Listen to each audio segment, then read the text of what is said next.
20 minute ধরে নিজের ভাইয়ের জন্য অপেক্ষা করে যাচ্ছে তে। পূর্ণিমা রাতের মধ্যে জঙ্গল দিয়ে হেঁটে ভাইকে খোঁজার মতো সাহস দেয়নি, কিন্তু আর কতক্ষণই বা বসে থাকবে। তাই তে গাড়ি থেকে নেমে তার ভাইকে খুঁজতে লাগলো। কিছুক্ষণ হাঁটার পর সামনাসামনি দেখতে পেল একটা হিংস্র রক্তাক্ত উল্ফ তার দিকে তাকিয়ে আছে। উল্ফটির মুখে রক্তের ছাপ, যেন কাউকে শিকার করেছে। তের দিকে হিংস্রভাবে তাকিয়ে থাকায় তে অনেকটাই ভয় পেয়ে যায়। ভয়ঙ্কর উল্ফটি তের দিকে ধেয়ে আসছিল, যেন সে তেকে শিকার করতে চায়। তে ভয় পেয়ে সেখান থেকে দৌড় দেয়। কি করবে বুঝতে না পেরে দৌড়াতে দৌড়াতে হঠাৎই একটা হাত তের মুখ চেপে ধরে। তে কিছুই বুঝতে পারছিল না কে বা কারা তেকে নিয়ে যাচ্ছে, তেকে কোলে করে নিয়ে যাচ্ছিল। তে না তো চেহারা দেখতে পাচ্ছিল না কোনো কিছু বুঝতে পারছিল। জাস্ট একটা জিনিস তের স্পষ্ট মনে আছে, একটা লাল রক্তবর্ণ চোখ তের দিকে তাকিয়েছিল। তের শুধু এতটুকুই সেন্স ছিল। তে তখনই চিৎকার করতে যাবে, ঠিক সেই সময় তার ভাই চলে আসে।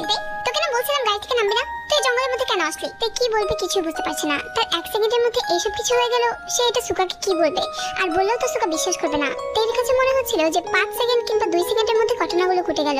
কিছুতে ঠিকঠাক করে মনেও করতে পারছে না। কি হলো, কিছু বলছিস না কেন? আর তোর চোখে মুখে এত ভয়ের ছাপ কেন? কি হয়েছে? না আমার কিছু হয়নি, আসলে অনেকক্ষণ ধরে তোমাকে দেখতে পাচ্ছিলাম না তো, তাই গাড়ি থেকে বের হলাম। তখন দেখলাম হয়তো বা নেকড়ে না জানি কি আমার দিকে ধেয়ে আসে। আরে এগুলো তো সব হ্যালোজিনেশন, এখানে মানুষের এমনটা হয়, তাই তো এই জঙ্গলটাকে কেউ পছন্দ করে না। বাইরে গাড়িতে ওঠ, আমাদের বাসায় যেতে হবে। তে আর কথা বাড়ানো না, চুপচাপ গাড়িতে বসে ঘুমানোর চেষ্টা করছে, কিন্তু ঘুমিয়ে আসছিল না। চোখ বন্ধ করতে একটু আগে ঘটে যাওয়া সে ঘটনাগুলো তের চোখের সামনে ভেসে উঠছিল, বিশেষ করে লাল দুটি চোখ। কিছুক্ষণের মধ্যেই তাদের নতুন বাড়িতে পৌঁছে যাইতে। এটা তাদের নতুন বাড়ি। তে এই এলাকা থেকে অজানা, কোনো কিছুই চিনে না। বাড়িতে গিয়ে পৌঁছতে প্রথমে তার পোশাকগুলো চেঞ্জ করে নেয়। এখনো চোখের সামনে সেই ঘটে যাওয়া ঘটনাগুলোই ভেসে উঠছিল। তে ধরেই নিয়েছে এটা হয়তো তার হ্যালোজিনেশন। তবে কাপড় চেঞ্জ করার সময় তের সব সন্দেহ দূর হয়ে যায়।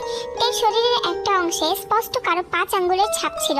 তে বুঝে যায় যে তের সাথে একটু আগে যে ঘটে যাওয়া ঘটনাটি এটা কোনো হ্যালোজিনেশন কিংবা অ্যাক্সিডেন্ট না, এটা বাস্তবেই ঘটেছে। কিন্তু তে এখন কাকে কি বলবে? তার শরীরে এমন এক জায়গায় স্পর্শগুলো হয়েছে যে তে কাউকে দেখাতে পারবে না। ভাইকে তো একদমই না। হয়তোবা মা আজকে বাসায় থাকলে মাকে দেখাতে পারতো, কিন্তু মা তো কাজে গিয়েছে। এখন তে কি করবে কিছুই বুঝতে পারছিল না। তে কোনোভাবে লজিকও মেলাতে পারছিল না, কি হয়েছে না হয়েছে এগুলো ভাবতে ভাবতে তে মাথা ব্যথা শুরু করে। তাই তো বিছানায় গিয়ে একটা ঘুম দিয়ে দেয়। ক্লান্ত ছিল তাই ঘুমটা খুব ভালোভাবেই হয়েছে। কেউ একজন থেকে জানালা দিয়ে উকি মেরে দেখছিল। তখনই বাহির থেকে অনেকগুলো উল্ফের আর্তনাদ শোনা যায়, যেন তারা অনেক জোরে জোরে চিৎকার করে কান্না করছে এবং কাউকে ডেকে বেড়াচ্ছে। চিৎকারগুলো এত বেশি ভয়ঙ্কর ছিল যে তের ঘুম ভেঙে যায়, কিন্তু তের মধ্যে অবশিষ্ট কোনো শক্তিই ছিল না যে এখন বারান্দায় গিয়ে এগুলো চেক করবে। তাই তো ক্লান্ত শরীর নিয়ে তে আবারও ঘুমিয়ে পড়লো। তে ঘুমানোর সাথে সাথে একজনের ডেভিল স্মেল আমরা দেখতে পাই। 2 মিনিটের মধ্যে সবগুলো উল্ফের কান্নাই বন্ধ হয়ে গেল। একটা উল্ফেরও এখন আর আওয়াজ বের হচ্ছে না। সকালে তের ঘুম ভাঙতেই তের অনেক বেশি দুর্বল অনুভব করতে শুরু করে। তের বারবার মনে হচ্ছিল কেউ হয়তো বা ঘুমন্ত থেকে টাচ করেছে, কারণ তে ঘুমানোর সময় নিজের বোতামগুলো সবসময় ওপেন করে ঘুমায়। কিন্তু ঘুম থেকে ওঠার পর দেখলো বোতামগুলো লাগানো।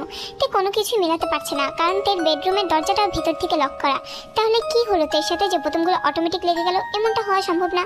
তে কোনো কিছু বুঝতে পারছে না, মাথাটাও অনেক বেশি পেইন করছে। তাই তো বাথটাবে গিয়ে তার ভালোভাবে মুখ এবং দাঁত ফ্রেশ করে নেয়। তে আজকে তোমার একটু কাজ আছে, আমি হয়তো তোকে ড্রপ করে দিয়ে আসতে পারবো না। একটা কাজ কর না, তুই আমার আরেকটা গাড়ি নিয়ে নিজে একা ড্রাইভ করে ইউনিভার্সিটিতে চলে যা। ঠিক আছে ভাইয়া, তুমি একটা কাজ করো, গাড়ি চাবি দিয়ে যাও, আমি একা ড্রাইভ করে চলে যেতে পারবো, চিন্তা করবে না।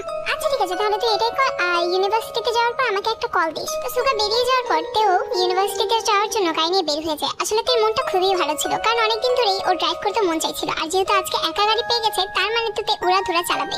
কিন্তু এই সৌভাগ্য আর তের হলো না। জঙ্গলের পথ দিয়ে যাওয়ার সময় তের গাড়িটা হুট করে নষ্ট হয়ে গেল। জঙ্গলটা এতটাই ঘন যে দিনের বেলাও কালো বাদলগুলো আকাশে উড়ে বেড়াচ্ছিল। তো জঙ্গল অনেক বেশি ভয় পায়। এরকম একটা জায়গায় গাড়ি বন্ধ হয়ে যাওয়ায় তে কি করবে কিছু বুঝতে পারছে না। ফোনে অনেকবার সুকারকে কল দেওয়ার চেষ্টা করছিল, কিন্তু নেটওয়ার্কই পাচ্ছিল না। তের তো আত্মা শুকিয়ে যাওয়ার মতো অবস্থা। এমন অবস্থায় তে দূর থেকে সেই রাতের বেলা চিৎকার করা উল্ফগুলোর আওয়াজ শুনতে পায়। সেই উল্ফগুলোর আওয়াজ ক্রমশ বেড়ে যাচ্ছিল, মনে হচ্ছিল তের সামনেই চলে আসবে। আস্তে আস্তে আওয়াজগুলো বাড়তে থাকে। তের হৃদয় স্পন্দনও বেড়ে যায়। তে এত বেশি ভয় পাচ্ছিল যে কি আর বলবে। গাড়িতেই চুপচাপ করে আঁটি মেরে বসে আছে, কি আর করবে।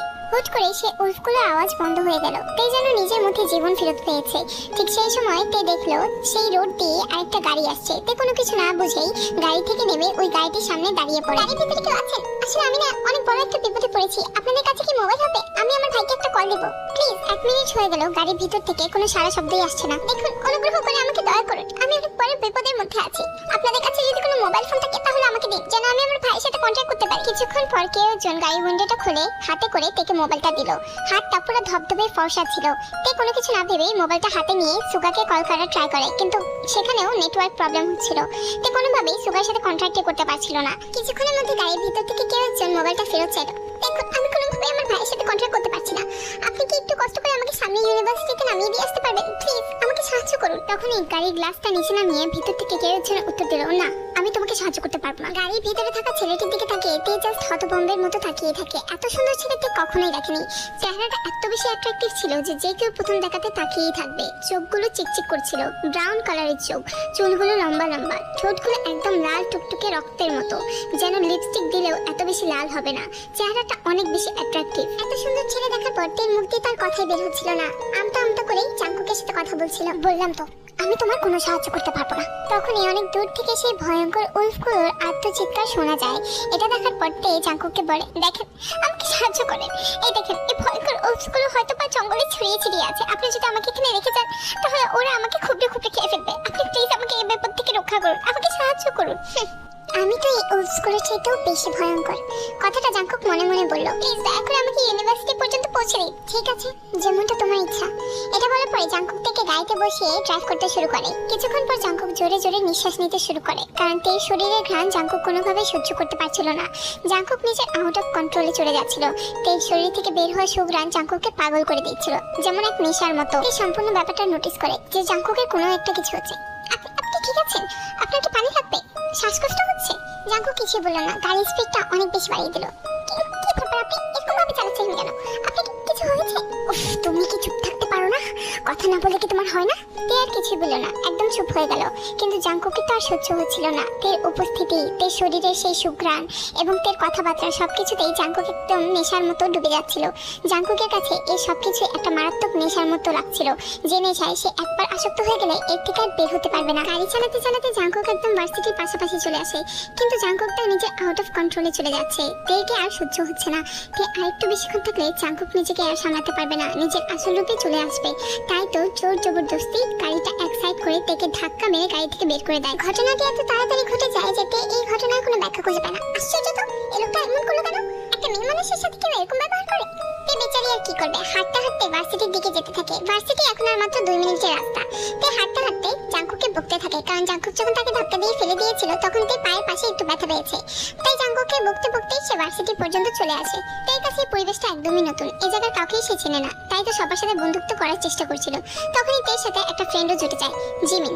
তের নতুন বান্ধবী পেয়ে আজকে যে যা ঘটেছে তের সাথে সবকিছু জিমিনের সাথে শেয়ার করে।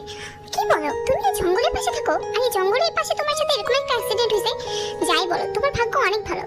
কেন আমার ভাগ্য ভালো এমনটা কেন বলছো? কারণ ওই জঙ্গল কতটা খারাপ তা তোমার ধারণার বাইরে। জানো না, ওখানে যে যায় অনেক কম মানুষই আছে যারা ফেরত আসে। গাড়ি ছাড়া তো একেবারেই রিস্কি। আমি তো কখনো ওই সাইডে যাই না। আচ্ছা, এমনটা কেন বলছো? ওই জঙ্গলের মধ্যে অনেক ভয়ানক উলফস আছে এর জন্য। উলফ? উলফ তো সামান্য জিনিস, জানো না ওখানে নাকি ভ্যাম্পায়ার থাকে। কি বললে, ভ্যাম্পায়ার? কথাটা শুনে একটা রূপকথা তার ছেলের হাসি হেসে দিল। এগুলো সব রূপকথার গল্প, বুঝলি? এরকম ভ্যাম্পায়ার ট্যাম্পায়ার পৃথিবীতে কোনো অস্তিত্ব নেই। এসবে বিশ্বাস করতে আসবে না। হ্যাঁ হ্যাঁ, হাসো হাসো, তোমার মতো কত মেয়েরা এভাবে হাসছে, কিন্তু একটা সময় তারা মেয়ে সত্যকে মেনে নিতে বাধ্য হয়েছে। অনেকেই স্বীকার করে যে ভ্যাম্পায়ার আছে। তোমার তো রিস্ক বেশি, তুমি মাশাআল্লাহ যেই সুন্দর, তোমার প্রেমে যেন আবার ভ্যাম্পায়ার না পড়ে যায়। তুমি আমাকে সুন্দর বলছো? হ্যাঁ, যা সত্য তাই বললাম। আমাদের ভার্সিটিতে সবচেয়ে সুন্দরী মেয়ে তুমি, আর সবচেয়ে সুন্দর ছেলে জাঙ্কুক। জাঙ্কুক? এটা আবার কি? আছে একটা খাটিস, দেখতে একদম ভ্যাম্পায়ারের মতো, হাজার মেয়ের ক্রাশ। জানো না, কাউকে পাত্তা দেয় না, এত বেশি ইগোইস্টিক। বাহ, তোমার কথা শুনে ওকে দেখার ইচ্ছা বেড়ে গেল। আচ্ছা ঠিক আছে, সময় হলে একদিন তোমাকে দেখাবো। আজকে সম্ভবত আসবে না, ও আবার বৃষ্টির দিন ছাড়া আসে না। কোন একদিন আসবে বৃষ্টির দিনে, তখন তোমাকে দেখাবো। বিকেলের দিকে তে বাড়িতে ফেরত আসে। ভার্সিটিতে যাওয়ার পর তের মনটা ভালো হয়ে গিয়েছে। যাক, আজকে দিনটা খারাপভাবে শুরু হলো, শেষটা ভালোভাবেই হবে। সুগা এখনো বাড়িতে ফেরত আসেনি। তে বসে বসে নিজের পড়াগুলো কমপ্লিট করছিল। ঠিক সেই সময় আবারও সে ভয়ঙ্কর আত্মচিৎকারগুলো শোনা যায়। অনেকগুলো উলফস বারবার চিৎকার করছিল। তে এভাবে অনেক বেশি সাহসী, কিন্তু এই উলফসদের চিৎকার শুনে তে কেন জানি ভয় পেয়ে যায়। কোনো কারণে বুঝতে পারে না। আস্তে আস্তে সেই উলফসগুলোর চিৎকার বাড়তে থাকে। সেই সময় কলিং বেলের আওয়াজ হলো। যাক, ভাইয়া তাহলে ফেরত এসেছে। আমার জানে জান ফেরত আসলো। তে দরজা খুলতে একদম অবাক হয়ে যায়। সামনে সেই লোকটি দাঁড়িয়ে আছে যে তাকে আজকে হেল্প করেছিল। কি হলো, বাইরে দাঁড় করিয়ে রাখবেন, ঘরে আসতে বলতেন না? একদম অবাক হয়ে গেল। কি করবে কিছুই বুঝতে পারছে না। আজকে জাঙ্কুক তাকে হেল্প করেছে, তাই জাঙ্কুককে ঢুকতে দেওয়া উচিত। কিন্তু বাড়িতে কেউ নেই, নিজের সেফটি বলেও একটা ব্যাপার স্যাপার আছে। কিভাবে একজন পরপুরুষকে নিজের বাড়িতে ঢুকাবে, তাও এরকম জঙ্গলের মধ্যে বাড়ি যদি থাকে? হাজারটা কথা ভাবতে ভাবতে জাঙ্কুককে বলে উঠলো, আসুন ভিতরে আসুন। জাঙ্কুক বিনা দ্বিধায় বাড়ির ভিতরে ঢুকে গেল। আসলে কি আর বলবো, আমি একটা বিপদে পেরে এখানে এসেছি। আমার টায়ারটা পাঞ্চার হয়ে গেছে আর আমি মোবাইলে নেটওয়ার্ক পাচ্ছি না, মোবাইলে চার্জ শেষ। তো কিছু মনে না করলে আধা ঘন্টা আমি আমার মোবাইলটা এই বাড়িতে চার্জ দিতে চাই, দেওয়া যাবে? তো বিন্দুমাত্র ইচ্ছে ছিল না জাঙ্কুককে আধা ঘন্টার জন্য এই বাড়িতে থাকতে দেওয়ার, কিন্তু কি আর করবে, আজকে জাঙ্কুক থেকে এমন সময় হেল্প করে